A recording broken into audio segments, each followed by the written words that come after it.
যুক্তরাষ্ট্র এবং ইসরায়েলের যৌথ সামরিক হামলার ৩ মাস পার হলেও মধ্যপ্রাচ্যের পরিস্থিতি ক্রমশ আরও জটিল এবং বিপজ্জনক হয়ে উঠছে। মার্কিন নৌ অবরোধ এবং হরমুজ প্রণালীর উপর তেহরানের কঠোর নিয়ন্ত্রণের কারণে পুরো অঞ্চলের ভূরাজনীতি এখন এক চরম অচলাবস্থার মুখোমুখি। বিশ্ব নেতাদের মূল উদ্বেগ এখন আর কোনো শান্তি চুক্তি নিয়ে নয়, বরং দুই পক্ষের জেদ আর ভুল বোঝাবুঝির কারণে কখন আবার নতুন করে যুদ্ধ ঘোষণা হয় তা নিয়েই।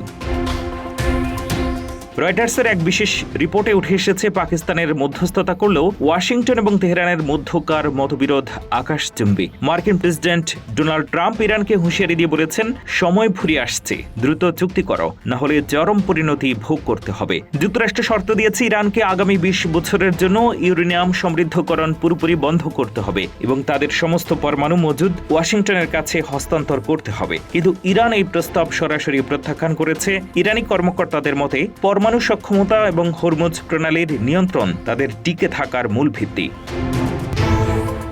এগুলো ছেড়ে দেওয়া মানে আপোষ নয়, সরাসরি আত্মসমর্পণ। তেহরানের সাফ কথা, আমরা যুদ্ধ করব, মরব, কিন্তু কোনো অপমান বা আত্মসমর্পণ মেনে নেব না। এদিকে যুদ্ধের কারণে বিশ্ববাজারে জ্বালানি তেল ও তরলীকৃত প্রাকৃতিক গ্যাসের সরবরাহ মারাত্মকভাবে ব্যাহত হচ্ছে, যার ফলে বিশ্ব অর্থনীতিতে বড় ধসের আশঙ্কা তৈরি হয়েছে।